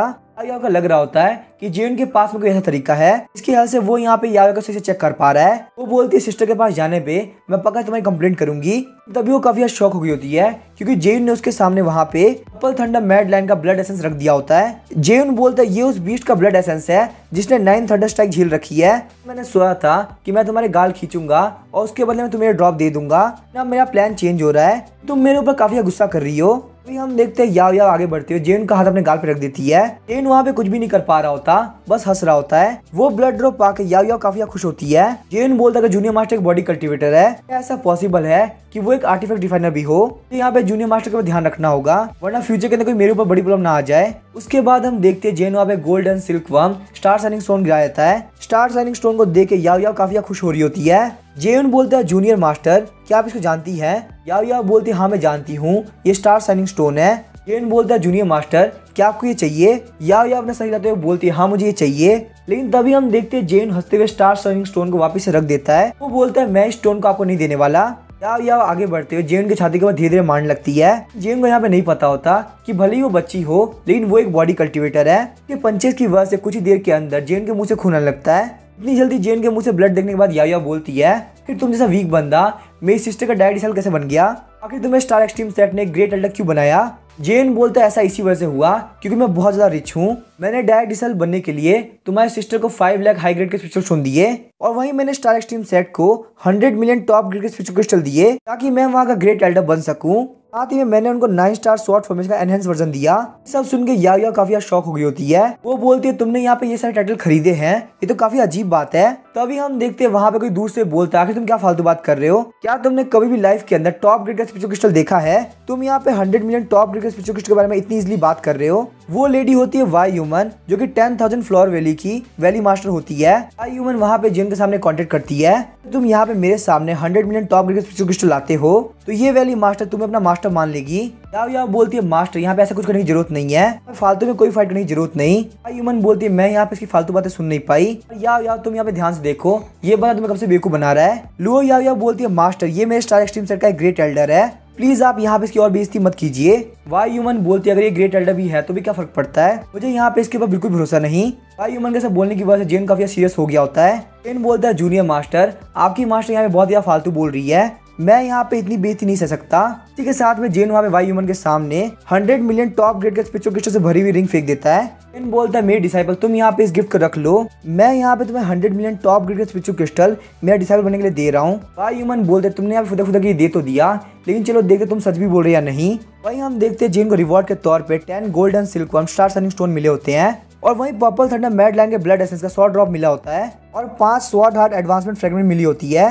जेन बोलता है इसका मतलब मुझे यहाँ पे शो ऑफ करने के लिए रिवॉर्ड मिल रहा है, ये तो काफी कमाल की बात है। सिस्टम के पास में इतने सारे स्पेशल फीचर है जो कि मुझे पता भी नहीं थे।